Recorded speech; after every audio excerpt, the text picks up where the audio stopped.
Eu acho que essa palavra preconceito, eu acho pior que a palavra AIDS. Eu nunca fui uma pessoa de se entregar, não era doente, entendeu? Era pessoa normal quando a pessoa trabalhava demais, entendeu? E depois dessa doença foi que veio combater tudo, entendeu? Diminuiu muita coisa pra mim. Nem trabalho não tem mais, entendeu? Eu estou aqui, nesse exato momento, dando essa entrevista minha, mostrando minha cara para muitas pessoas que têm preconceito de preto, de branco, que eu sou uma negra, né? De pele limpa, e eu não me sinto que eu tenho essa doença, entendeu? Essa doença não é bicho de cabeça, entendeu? Não pega assim, através de um copo de água, de um beijo, de um cobertor, de uma privada. Isso é besteira, não pega. Eu tô na luta aí, sempre ajudando as pessoas, dando conselho. Tome remédio, não deixe essa doença assim. Vá à luta. O que impede o portador de trabalhar não é a AIDS, é o preconceito. Eu acho que se eu estiver trabalhando, essa AIDS não existia dentro de mim, não. Não é de hoje que a Ford faz parte da vida dos baianos. Em 1950, um velho Ford ganhou as ruas e ladeiras de Salvador, enchendo a Bahia de orgulho e alegria. Ford, mais uma vitória da Bahia.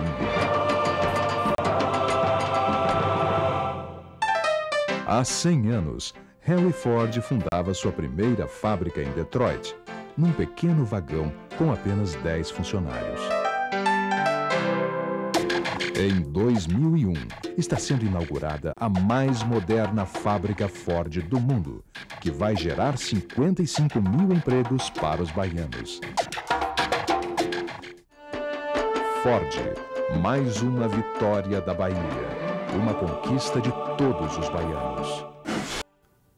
Eu acho que a história do Lula é uma história de persistência, né? Do jovem pobre do Nordeste que é expulso pela seca, pela pobreza, que vive o desemprego, o acidente de trabalho, a falta de saúde, perde um filho no hospital, perde um dedo, enfim, viveu todas as tragédias, um desemprego prolongado que o povo brasileiro vive. E nunca desistiu. Ele sempre acreditou num sonho que era possível fazer um país melhor, sempre foi coerente e persistente nesse sonho, foi derrotado várias vezes, nunca abandonou a perspectiva de lutar.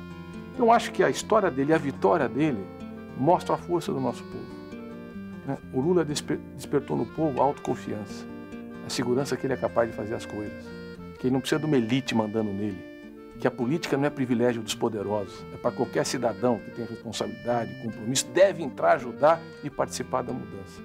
Eu acho que o Lula despertou a autoestima, a confiança, a segurança do povo em si mesmo. E isso ninguém tirará mais do povo brasileiro. O que está havendo hoje, o que está acontecendo hoje, muitos ladrões, muitos matadores, muitos assaltantes. As pessoas esqueceram de Deus, né? Estão esquecendo de Deus. E qualquer coisinha estão se matando por brincadeira. Bem de olhar um para o outro e perguntar o que é que está vendo. Nada, estão se matando. Aí você tem acompanhado nos últimos dias centenas de milhares de problemas de crime de toda a natureza, toda a ordem. Hoje está em voga aí o crime de estupro, o crime de assalto, que é uma coisa que nos deixa todos aterrorizados. Então, qual o pai, qual a mãe, qual o irmão, qual a pessoa do conjunto familiar que um dos membros da família ocorre um fato desse, fica satisfeito?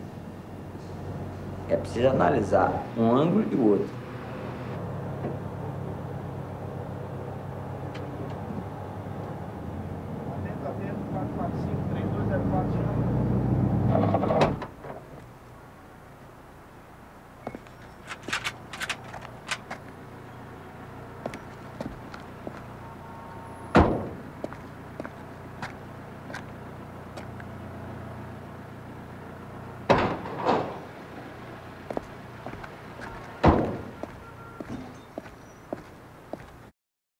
Espero que Angola se consolide como democracia e em paz, sobretudo a paz é importante, mas uma paz democrática, e então pode vir a ser um exemplo para muitas outras regiões de África que ainda conhecem, infelizmente, conflitos às vezes, muitas vezes trágicos. Angola não é ainda uma democracia plenamente institucionalizada, não é? Até porque sai de uma situação de guerra extremamente difícil, mas a verdade é que hoje, em Angola, estamos num regime muito mais aberto, muito mais pluralista do que aquele que tínhamos alguns anos antes. E o presidente Eduardo Santos foi capaz de, mesmo numa situação de guerra, de encaminhar Angola nessa direção. As primeiras eleições gerais em Angola tiveram lugar em 1992. Com o fim da guerra, em 2002, a partir de 2003, o país passou a ser gerido através de programas intercalares de 2 anos de duração. Estes programas foram concebidos para consolidar a paz e a reconciliação nacional, promover a estabilidade política e macroeconómica, reconstruir as infraestruturas destruídas pela guerra, promover a estabilidade social e a melhoria dos serviços de saúde, educação e da assistência social e combater a fome e a pobreza. Uma das coisas que me impressionou muito na minha visita a Angola foi verificar a competência e qualidade dos quadros políticos angolanos na gestão macroeconómica do país. Não há nenhuma diferença, para ser absolutamente sincero, entre aquilo que diz um responsável das áreas das finanças em Angola, daquilo que diz um ministro das finanças europeu. As preocupações são as mesmas, o cuidado com as variáveis macroeconómicas são as mesmas, e isso é de enorme importância para aqueles que querem fazer investimentos no seu país. Por outro lado, também a estabilidade política que o país oferece é absolutamente determinante para a decisão de investir, para a decisão de apostar. E julgo que uma das coisas que Angola tem ganho mais nos últimos anos tem sido esse fator que é tão difícil de conquistar, que é oferecer confiança.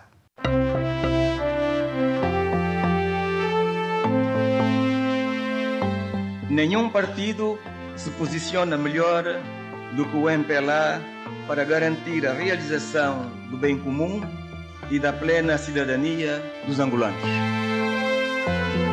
O MPLA é, na realidade, a maior força política do país, com implantação nacional e com raízes mais profundas nas massas populares, porque rejeita e combate todas as ideias e práticas que se apoiam no racismo, tribalismo e regionalismo para dividir os angolanos ou o território nacional. No MPLA cultivamos e vamos continuar a cultivar uma atitude positiva, construtiva, firme e de certeza na vitória.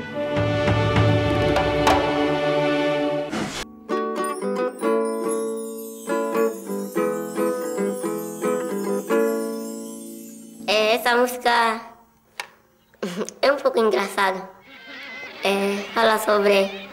Fui conhecer um bairro depois, encontrei uma miúda, Margarita, o nome dela é Margarita. E ele diz, Margarita, eu te gosto como fosse coxa de frango. Depois me falou, coxa de frango? Você é um brincalhão. Depois fui até no meu irmão. Meu irmão, eu falei aqui, eu fui na Margarita e falei que eu lhe gosto como coxa de frango. Ele falou, você é um brincalhão. Eu falei, não, você tem que falar que eu te gosto como o sol, que ilumina todo mundo. Porque como o sol sai, todas as pessoas sentem o calor do sol. E ando para o sol, ando para a rua e sentem o calor do sol. Ou depois, eu que fiquei, então tá bom, quando cheguei lá já, eu falei já isso, e ela ficou um pouco alegre. Bora, ué.